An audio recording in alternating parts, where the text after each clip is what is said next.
Thanks for watching Afternoon Live. You've heard of the mind-body connection, but our next guest is here to talk about the mind-food connection. We welcome the author of Change Your Diet, Change Your Mind, a powerful plan to improve mood, overcome anxiety, and protect memory for a lifetime of optimal mental health, Dr. Georgia Ede. Thanks for joining us today. Thank you very much for having me, Hannah. So you've been busting some myths about certain food groups. Should we start with meat and that the myth of meat being potentially dangerous for some people to eat?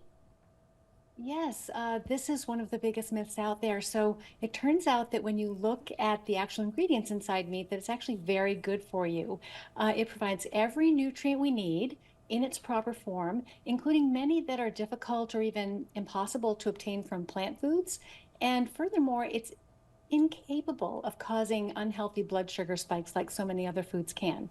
And I know we've heard so many times that it's dangerous for us, that it's been blamed for all kinds of health catastrophes like heart disease and cancer. But when you pull back the curtain on those studies, what you actually find is some very strange research methods, such as in the case of colon cancer, just one example, pre-injecting rats with powerful carcinogens before feeding them red meat, or feeding human volunteers refined carbohydrates along with their red meat. So it becomes really impossible to tell what the actual health effects of the red meat are all by itself. Okay, and then going off of that, myths about vegan diets and if that's more or less healthy than having meat incorporated. Yeah, so here again, there's really no evidence that removing animal foods from the diet will bring you any health benefits whatsoever. Because again, for some strange reason, researchers who study vegan diets make lots of other changes to those diets before they compare them to diets containing meat. So we actually have no idea what would happen if you simply removed all the animal foods from your diet. That experiment has actually never been done. Okay, that's so interesting. So how about this myth that your diet should be filled with grains, beans, nuts, and seeds? Yeah, so the problem there is that, grains like wheat, corn, oats, and legumes like peas, beans, and lentils, they really don't deserve to be the foundation of an optimal human diet because they're very low in nutrients. And then they also contain some naturally defensive toxins to protect the plant that can pose risks to our gut health, our thyroid health, our immune health, our nervous system health. And furthermore, they're too high in starch for the growing majority of us with insulin resistance, or what's also called pre-diabetes, who can no longer safely process diets that are too high in carbohydrate. Okay, and what about the antioxidant myth? We hear a lot about superfoods. What are we getting wrong there? Yeah, so superfood and antioxidant myths, they really distract us from making the dietary changes that really matter to the brain. So, we're told that all we need to do is sprinkle some, special plant superfoods on top of our diets, and that will make our diets healthier. But the research behind those superfoods is actually not done with products that you can buy in the store. It's done with, special extracts or concentrates from those products. So, for example, to reach the dosages of cocoa antioxidants that sometimes show tiny amounts of brain benefits in research studies could mean eating up to 50 bars of chocolate per day. And then the amount of sugar in those chocolate bars is going to be incredibly damaging to your metabolic health.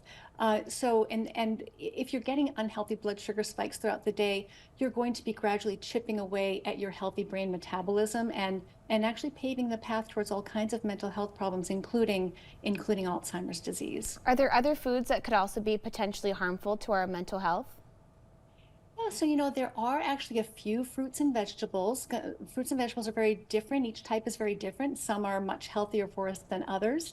And so what a lot of people don't realize is that all plant foods protect themselves against predators with chemical weapons. And most of us tolerate a wide variety of these fairly well. But if you have compromised gut health or kidney health or immune health, you may struggle.